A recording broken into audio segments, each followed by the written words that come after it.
Hello, I'm Steve Maskery and welcome to Workshop Essentials.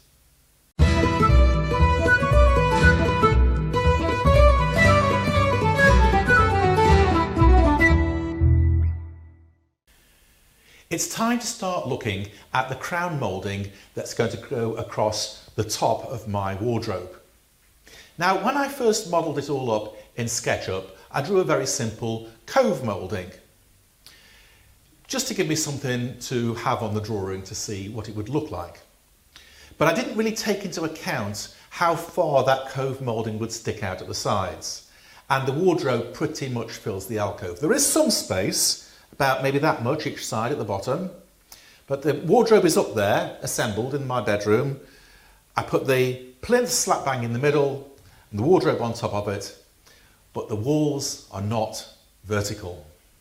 And that means on one side the wall is leaning in and there's much less space than I need for a crown moulding. It would practically touch the plasterwork. So instead I'm going to use a composite moulding like this. It's going to be a dentil moulding with two bull nose pieces, top and bottom. Actually, that's upside down, the small ones at the bottom. So I've got a half round, like a staff bead here, and then some dental moulding, and then a 3/4 or 20mm staff bead that's going to fit on the top like that. And I think that's going to look rather lovely. I machined all my pieces up nice and straight, nice and flat, and then I left them on the table there and did a few other things. And something rather unpleasant has happened. Have a look at this. These are the three pieces for the front. The top one, look at that, it's like a dog's hind leg. Fortunately, it's not too bad in this direction, but that way it's just awful. This one is also bent. Now that I can kind of understand because I will have released any tension on the surface of the wood only on one side. And this one's the worst because this is bent in two dimensions. It's bent that way and it's bent that way. Now I don't have another piece of oak to cut some replacements. So I may have to go shopping, but I'm going to try and salvage this. These are also bent, I mean not as much because they're shorter. And I've glued these two together and each one has straightened the other. That's really now quite usable. So I'm hoping with a little bit of work I can get that to behave in the same way. Right, let's get rid of these and I'll show you how I made the dental moulding. This is the jig. It consists of a baseboard with a runner on the bottom. There is a fence and we start off with the fence sticking out on the left hand side. And it sticks out by the size of the teeth. And then we make the cut. And that leaves me with a groove across the bottom face. So this can get screwed onto the baseboard.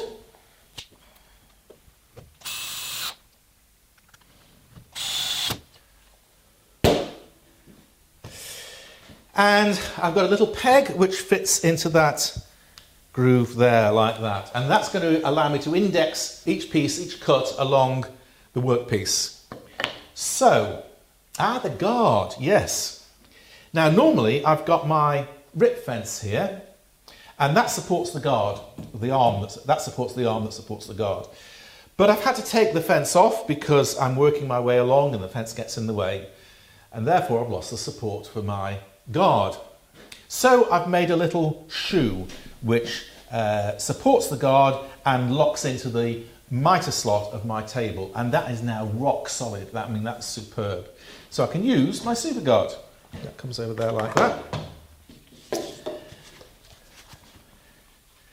And we make the first cut and then drop that over the peg and just keep going, really.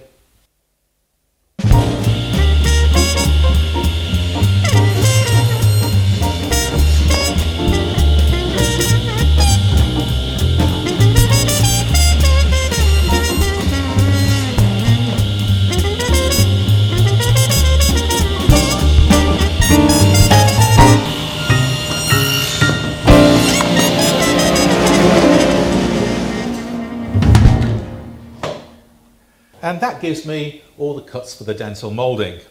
So now all I've got to do is glue those pieces together and try and see if I can get them straight enough to use. If not, I've got to go shopping and start the job again. I'll let you know how it turns out. Well, from a straightness point of view, this has turned out far better than I could possibly have hoped for, really. I've glued the three pieces together, and as I clamped them, I pulled them into place, and each one was pulling the other back into being straightness because the bending went in opposite directions, which was very handy. So this has ended up really very close to being perfectly straight. It's not perfect. This end kicks up about 2 millimeters from here. And that 2 millimeters I can pull down. I've tried it with clamps, it's going to work. So I'm really very pleased with that. However, I made a mistake. Now, on the one hand, I'm quite pleased that I've got to this stage in the project without cocking up anything. But I've made a mistake. When I put it up there, it was too big.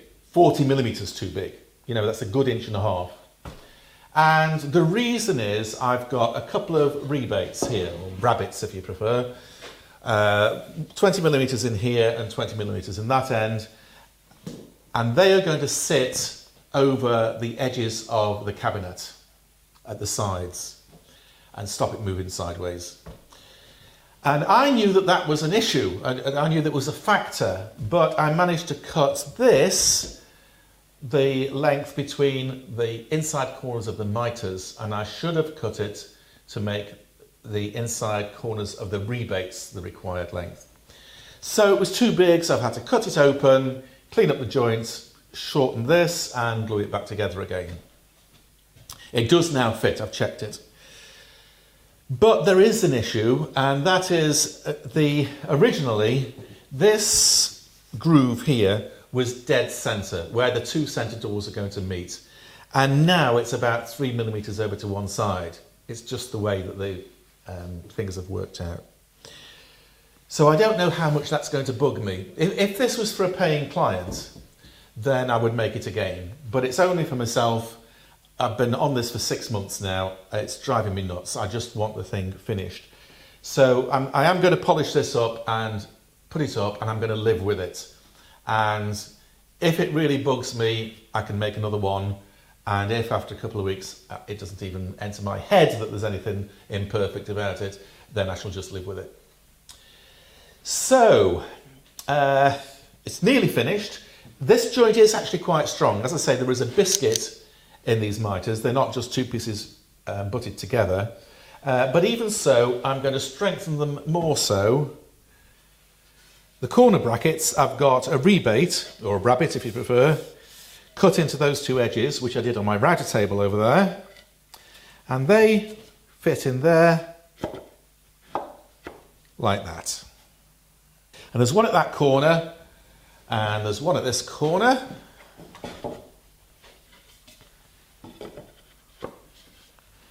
And there'll be one in the middle. And then these will sit on top of the wardrobe, and I can screw down through these holes to keep the whole thing in place. So let's hope that it's disaster averted, because I really don't want to have to make this again. But we'll see, we'll see. That's it for this episode. Thank you very much for watching. Until the next time, enjoy your workshop. Cheerio.